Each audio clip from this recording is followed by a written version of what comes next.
Welcome back to Between the Lines on Sports Radio 810 WHB. It's time for our weekly chat with Chiefs quarterback Alex Smith as the Chiefs are 6-0 and awaiting the Houston Texans to show up on Sunday.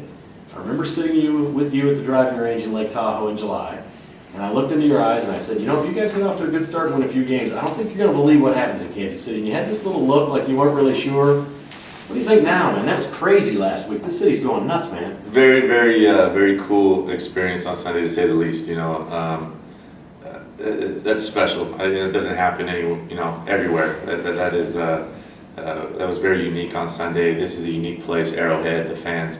And realizing that, obviously, the more I've gotten to play here and see it. Sunday, though, the entire day, you saw him really influence the game. 10 sacks. I don't know how many delay games. I don't know how many false starts. And then the energy they just brought the entire day was incredible. A lot of people said that you and Andy came here maybe with a little bit of something to prove, a chip on your shoulder this year, whatever. And I know you guys make a lot of money and all those things, but I can't think of anything that would be much more satisfying than coming to a place where a team was 2-14 and a city had lost hope with their football team, and now it's just going crazy like this. Do you feel a personal satisfaction in that? Not quite yet. Okay. It's so early. Right. Of course, I love the start we're on. But I think Coach Reed would say the same thing. Having played for a long time in the NFL, 6 weeks in, it's a great start. I think we're putting ourselves in a great situation and in a great position. I think so. It's that last game. You want to, and I know it's cliche, but it is. But absolutely, I think both of us coming from different places. I know Coach Reed. Philly's a tough place. Yeah. Tough place, and to see what he's gone through there, and then no question, I think to see how embraced he's been here, and this entire team has been.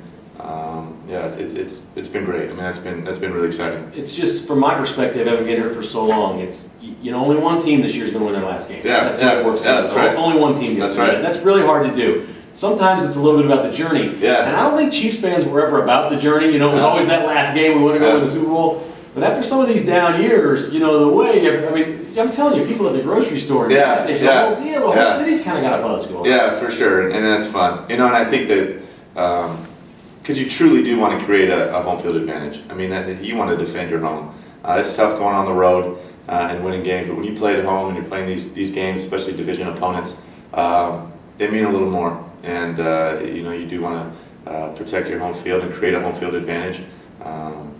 And we certainly have that going right now, which is awesome. All right, not specific to the Raiders or the Raider game, but that was a tough division game. I pulled a couple of numbers here today. The AFC West is 14-4 this year outside the division. Yeah. This was supposed to be a weak division. Yeah, the weakest according to a lot of people. Right. That's the NFL. I think that's why it's such a great game. I think it's why it's the most popular sport in the NFL is the parity across the league and year in and year out, week to week. You don't know.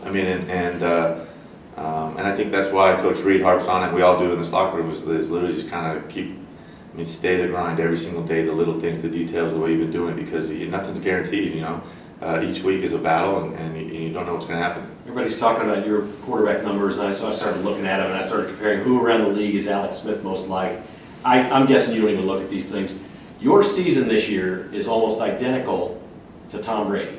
Okay. Almost identical. Okay. Now he's probably feeling like he's not doing what he's normally done. Yeah, his receivers or whatever. You guys are 11-1 combined. Uh-huh.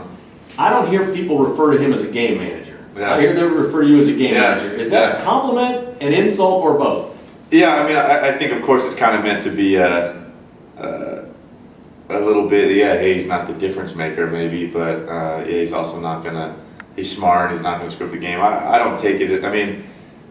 For me, I've never heard someone that's in the game use that term. Right. And I think it's a lot of guys that haven't been around it. So you don't care for it? And at this point in my career, it doesn't bother me. I'm kind of indifferent to it. I've heard it so much, especially the past few years, and I've been through so much. I've been called so many worse things that I don't really care, to be totally honest with you. I literally have. I've been called way worse, or whatever. You want to call me game manager, fine. It's kind of like if you're in college, you're the system quarterback. It's the same thing. Very similar thing, and that's so funny to me because every quarterback's a product of their system. 100%. You are a product of your system, a product of the guys around you. Just to even have a chance to go out there and make plays, and 20 totally. We just talked to Andy out on the field. He said, he wants to see the offense do better and churn Yeah. out more yards and more points. I think everybody pretty much feels that way. He said he thinks it's a young unit. I'm not sure that's exactly right. I think it's maybe a new group of guys. Is the newness, I mean, you've been around, Dwayne Bowe's been around, Jamal's been playing. There's guys on this offense who've been playing for a while. Yeah. Is the new, do you still feel a newness? Will this thing evolve into more of an offense? Or do you feel like, it's just kind of a work in progress? No, I think it's definitely both of those things for sure. I mean, it's a first-year unit. I mean, that is in itself. I mean, it's a lot of new faces, new coaches, new system. I mean, so a lot of these things we're going through for the first time. And you kind of have to do it. You can't get all that stuff repped in an off season and in camp. I mean, you kind of got to go through these things in the game atmosphere and learn from them. And we are. I do think you're right. When we do have some veteran guys that have played a lot of ball, but I think. I don't know if this is totally true, but I think we do have the youngest O-line in the NFL. Yeah. I mean, we do have a lot of young guys that are playing football. Maybe not rookies, but early on in their career. And I think collectively as a team, pretty young group. So I think that's encouraging, though. I mean, I think that's a good thing. I certainly don't take that as a negative. I think that's a good thing, and that's why I think all these games every week's been invaluable for us, especially offensively, to learn from this. And of course, we got to get better, and we are, and we need to. But I think finding ways to win games is important. I think that's not a statistic, but I think finding ways to win games and having that confidence in the back of your mind as a group, as a team, we're going to find a way to win a game no matter what. I think that's invaluable too. Yeah, it's the only statistic that matters. Yeah. Houston's coming in, they're the only team in the league that's top 10 in both offense and defense. And they can't win because they just keep turning over and having problems. In fact, their defense is giving up fewer yards. Total defense, they're ranked ahead of the Chiefs. That was mind-boggling to me. Now, I guess short fields or pick sixes they've been throwing or whatever, maybe you can't rack up as many yards, but this is a proven bunch of guys who played in a lot of big games the last few years. This is not a bunch you want to look at lightly at all. No, not at all. And it's you look at their record, you hear their record, then you go turn on the tape, and it doesn't make sense. I mean, talented group. I mean, this was a group I think a lot of people were picking to, make a deep run into the playoffs, and a lot of veteran guys over there, a lot of guys that have played a lot of football at a high level on offense and defense. And defensively, you look at them, and there's not a lot of weaknesses. Starting with up front, I mean, they got the reigning defensive player of the year. J.J. Watt is obviously a elite player, and they're good across the board. They create a lot of pressure. They're good in the back end, so definitely got a challenge ahead of us. So I'm sure you don't mind seeing Watt before or after the game, but maybe not so much during the game. They do have the #1 pass defense. It does start with him. I mean, he gets all over the quarterback. Yeah. What do you see in their pass defense? Their pass coverage has been so good. They're tops in the league in defending the pass. Yeah, I think it starts up front. I mean, not to take away the guys in the secondary, but you can take the best corner in the world and they can't cover forever. And and you can those guys getting home up front, creating a lot of pressure. Balls to come out quick.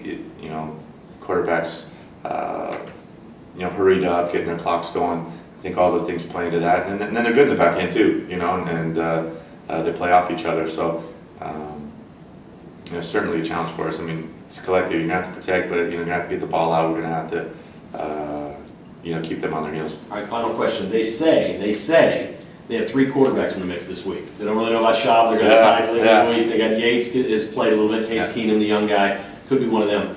Is it ever really the case? I mean, No, it's a lot of. Come on, that's hot air, isn't it? It's a lot of gamesmanship. Okay. That goes on with the coaches and front office as far as playing the game on not giving it out right. Let's take any advantage we could get to not let our defense know. You don't know who it is, but you're pretty sure they know who it is. I'm pretty sure they'll know by today, tomorrow. I mean, the guy who's taking the reps, I'm sure they're going to have their decision made. And that'll set up. Good luck Sunday. Yeah, thanks, Dan. Appreciate it. Yeah.